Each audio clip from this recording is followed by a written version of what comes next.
Hello, my name is Benjamin Timothy Goby, and for my project, the BTG Interviews, today I'm interviewing Ian Gelder.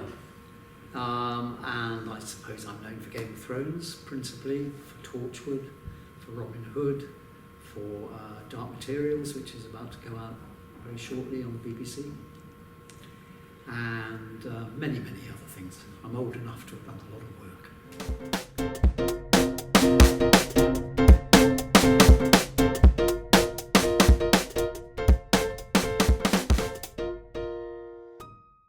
Question 1. At what age did you start acting and what inspired you to become an actor? Very young.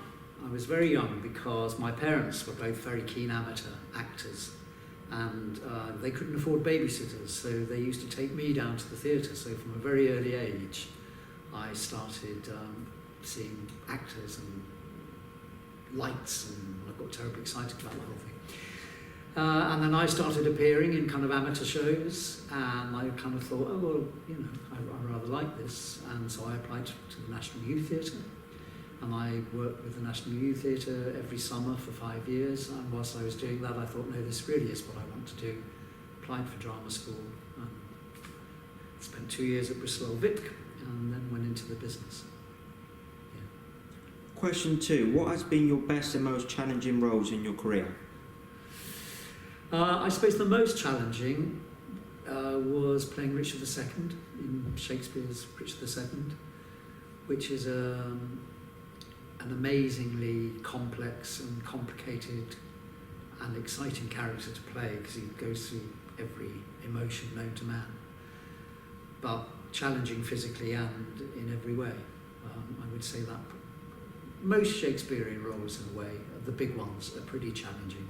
You have to have such an enormous stamina and energy and quick wit, and so yeah, from that point of view, I would say Shakespeare are the most challenging roles. Yeah.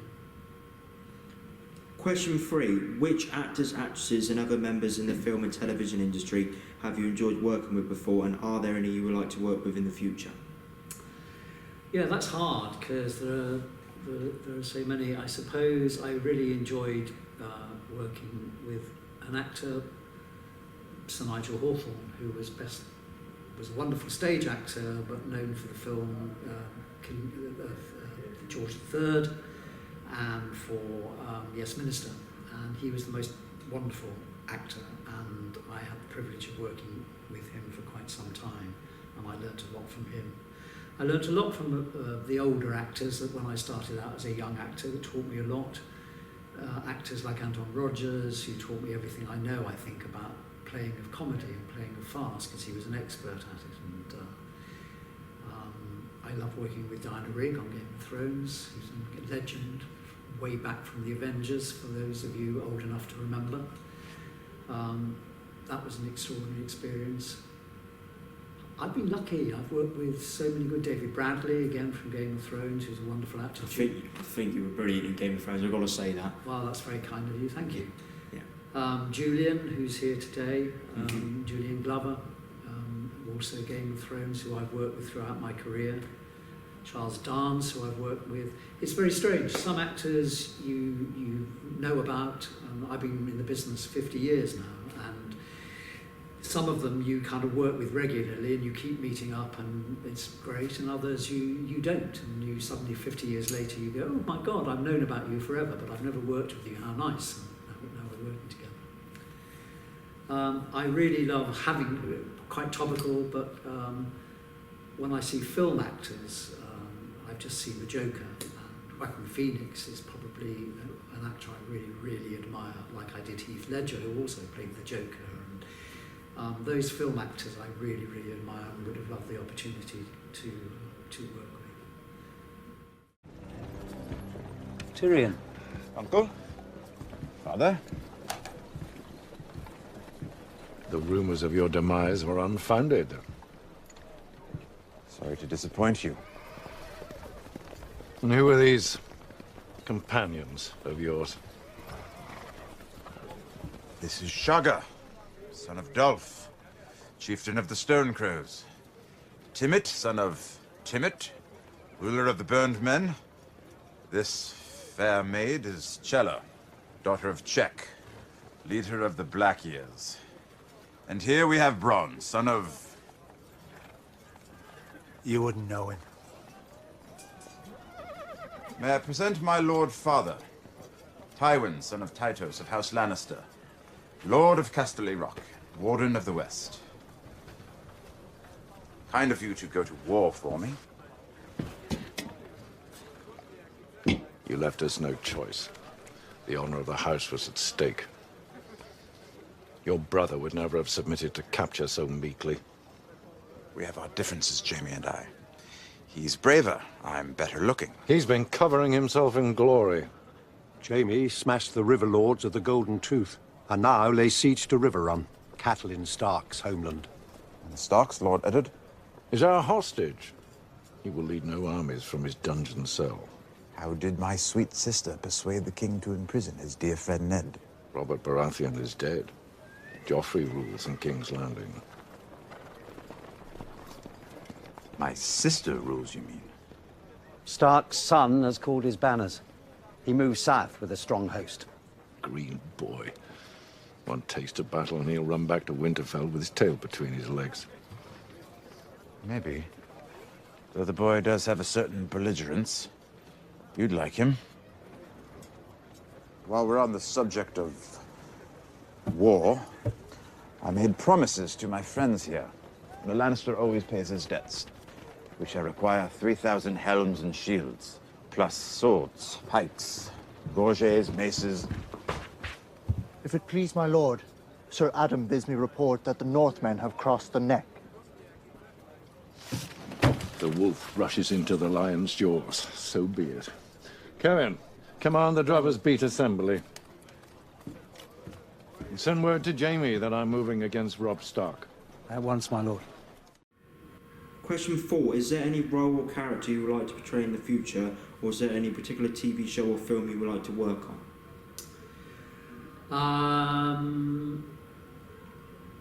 Yes, I'm sure there are. You've thrown that at me, and I can't give you an immediate answer. I would love to do another big series like the Game of Thrones. Something that you get really involved with and that you can develop over. Because the great thing about television now, which has taken over from movies in a big way, is that we have all these hours to tell stories, and it gives you a chance to develop your character over hours and hours and hours of material. So it's very satisfying to do. So any really good, be it Mad Men, be it Sopranos, be it any of those kind of shows, I would love the opportunity to do one of those again, like Game of Thrones.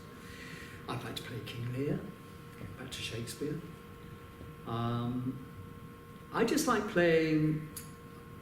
I've never just taken jobs for money, if you like. I've never just gone, oh, I'll do that because I need to pay the mortgage, and I do need to pay a mortgage. But it has to have something for me that excites me, that makes me go, no, this is really worthwhile doing. So that anything else is a perk. But yeah, it's the quality of the work that attracts me most. And the quality of the people I'm working with, be it the director or the other actors. Question 5.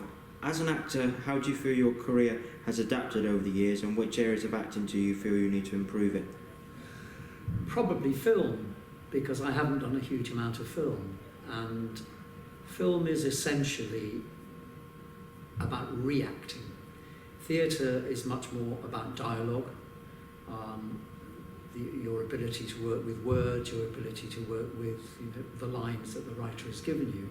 That's not saying there isn't dialogue in films, but in a way it's the reaction shots that are always the most interesting and important in film, I think.